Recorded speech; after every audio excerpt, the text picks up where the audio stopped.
Todd, what was the toughest thing about making Joker? When we were struggling to get Joker made, which sounds funny because it exists in the superhero world, but it's really not one of those movies. In fact, it was greatly inspired by the works of Martin Scorsese and Sidney Lumet and other filmmakers that I sort of grew up worshiping in the 70s and early 80s and their movies. But we had a really hard time getting that film made, which seems insane today, now seeing how well the movie's done. We spent a year at Warner Brothers, and I saw emails back and forth, literally where they said, does he realize, meaning me, does he realize we sell Joker pajamas at Target? And so Is that true? It's very what you're saying. Where doesn't the movies come first, the pajamas come second? Like, are the pajamas dictating the movies? No. You can't make your decisions based on that, and that was my argument, of course, was we're really going to dictate, movies based on pajamas.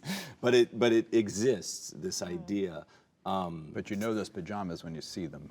How do you navigate that system? How do you deal with Warner Bros? Do you get one person to be your ally? Yeah, or you do. Who? And one by one. The problem at Warner's for me was the regimes change so often. Oh, God, yes. At a lot of studios, that happens. studios, and so you finally get everybody on board, and all of a sudden they're gone, and now you're starting over. And when you start over with, sometimes people don't like to inherit other stuff from Definitely other people, not. right? So you're King of Comedy was a good example. Was it? Yeah, yeah. So you're overcoming that, but this film in particular, luckily we had the head of marketing who didn't change, Blair Rich, who really championed it from the script and got what we were trying to do, got that it was sort of an anti-comic book movie, so to speak.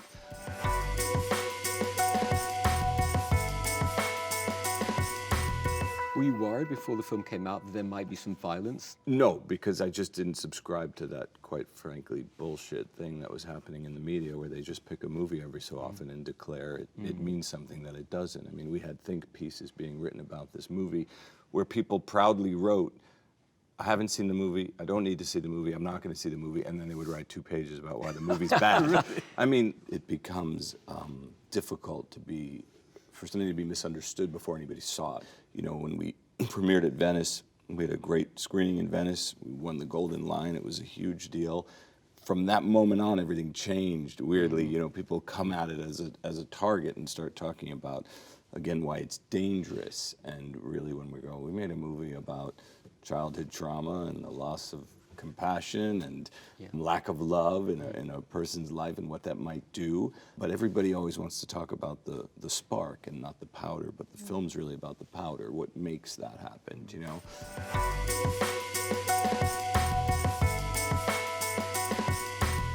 What do you most like about the filmmaking process, and what do you most dislike? I love editing. You do?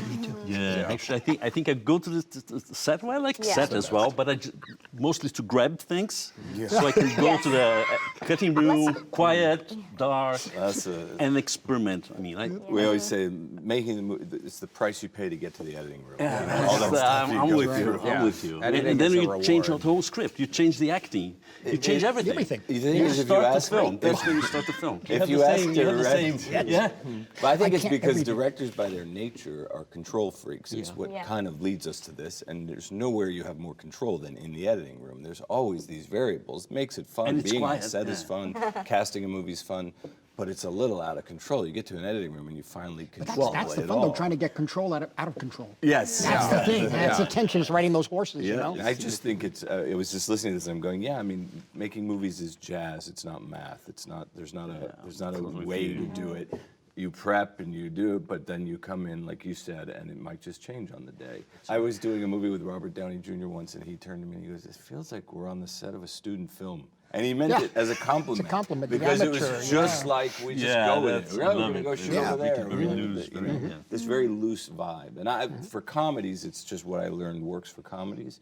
But I definitely carried it over with Joker. And I think Joaquin, for a particular actor, I don't know that he would need that on every movie, but for this movie, that's what he needed.